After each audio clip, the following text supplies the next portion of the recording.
আমরা যারা ধর্মীয় প্রোগ্রাম মাহফিলের মঞ্চগুলোকে দলীয় প্রচারণা, রাজনৈতিক প্রচারণার মঞ্চ বানিয়ে ফেলেছি বা বানাচ্ছি, তাদের জন্য আল্লামা মামুনুল হক সাহেব আমিরে মজলিসের আজকের ভিডিওটা শোনা অত্যন্ত জরুরি। আসুন আমরা গুরুত্ব সহকারে আমলের নিয়তে শুনি। এই যে আমাকে দেখে আপনারা যারা আমার দলের প্রতীক নিয়ে স্লোগান দিয়েছেন, এটা নিষিদ্ধ। খবরদার, এটা আমার দলের কোনো সমাবেশ না। বলেন, এই সমাবেশ আমার দলের, আমার সংগঠনের? তাহলে এটা হলো একটা মাদ্রাসার মাহফিল। এখানে কেন আমার দলের প্রতীকের স্লোগান দিলেন আপনারা? এটা ভুল করেছেন। আমি আপনাদেরকে শিক্ষা দিয়ে গেলাম, এই ধরনের মাহফিলে কখনোই কোন দলের, আমার দলের, অন্য দলের, অমুক দলের, কোন দলের সুনির্দিষ্ট এজেন্ডার কথা আলোচনা আমরা করব না। আমরা আলোচনা করব সর্বদলীয় ইসলামী রাজনীতির কথা, ইসলামী জীবন দর্শনের কথা। কথা পরিষ্কার? আমিরে মজলিস আল্লামা মামুনুল হক সাহেবের বক্তব্য অবশ্যই শুনেছেন। হযরত কত সত্যভাষী এবং কত উচ্চ কণ্ঠ অধিকারীওয়ালা, তিনি একটি ধর্মীয় প্রোগ্রাম অর্থাৎ একটি মাদ্রাসার মাহফিলে, সেখানে ওনাকে দেখে ওনার দলের লোকেরা রিকশা মার্কার স্লোগান দিয়ে উঠেছেন আমিরে মজলিসকে দেখে। সেখানে উনি ময়দানের লোকগুলোকে একদম স্টপ করে দিয়েছেন। স্টপ করে দেওয়ার কারণ কি জানেন? কারণ উনি জানে এটা আমাদের পূর্বসূরীদের রেখে যাওয়া আমানত। এই মঞ্চ কোনো সাধারণ মঞ্চ না। এখানে আমার দলের প্রতীকের প্রচারণার জন্য আমি এখানে আসিনি, আর এই মঞ্চ সেজন্য সাজানো হয়নি। কারণ ধর্মীয় প্রোগ্রাম এটা সকলের। আজকে আমরা যারা ধর্মীয় প্রোগ্রাম মাহফিলগুলোকে দলীয় প্রচারণা, দলীয় প্রতীকের প্রচারণার মঞ্চ বানাই, তাদের জন্য ওনাকে ফলো করা উচিত।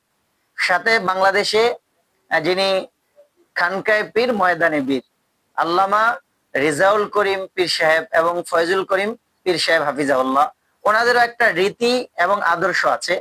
ওনাদের একটা তবিয়ত হলো কি, ওনারা রাজনৈতিক প্রোগ্রামের জন্য আলাদা মঞ্চ করেন, দলীয় প্রোগ্রাম, দলীয় প্রতীকের জন্য আলাদা মঞ্চ, সেখানে দলীয় প্রোগ্রাম, রাজনৈতিক বক্তব্যগুলো সেখানে দেন। ওনাদের সবচেয়ে তবিয়ত সুন্দর হলো যে ওনারা ধর্মীয় যেই প্রোগ্রামগুলো হয়, যেটা মাহফিল, যেটা সকলের কেন্দ্রিক, ওখানে ওনারা সেই দলীয় প্রতীকের ব্যাপারে ওইভাবে স্লোগান হয়তোবা দেয় না। আমি এটা অনেক জায়গায় শুনেছি। তবে আমি মনে করি ওনাদেরকে ফলো করে আগামীতে মাহফিল গুলাকে রাজনৈতিক দলীয় প্রচারণা থেকে মুক্ত করা উচিত। আজকে দেখা যায় আমাদের দেশে যে অনেক সময় ধর্মীয় মাহফিল গুলাতে বিভিন্ন মানুষের আক্রমণ বা বাধা, এগুলা সোশ্যাল প্ল্যাটফর্মে আমরা দেখি। ভাই, এগুলা কেন হয় জানেন?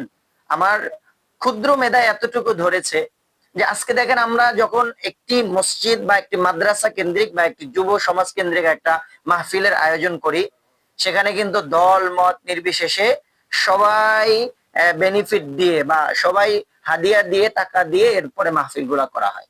কিন্তু যখন মাহফিলের অ্যারেঞ্জমেন্ট সম্পূর্ণ, আর যখন বক্তা বক্তব্য দিতে আসে, তখন ধরেন তুফানির মতো যদি কেউ আইসা দলীয় প্রচারণা করে, বক্তব্য দিতে দিতে অন্য দলকে আপনি অ্যাটাক করে বলে শেষ পর্যায়ে এসে নিজের দলীয় প্রচারণা শুরু করলেন, নিজের প্রতীকের প্রচারণা শুরু করলেন, তখনই কিন্তু যারা আশপাশে বসে থাকে, এরা তো আর একদম মেধা শূন্য না যে আপনি যা গিলাবেন তাই গিলবে।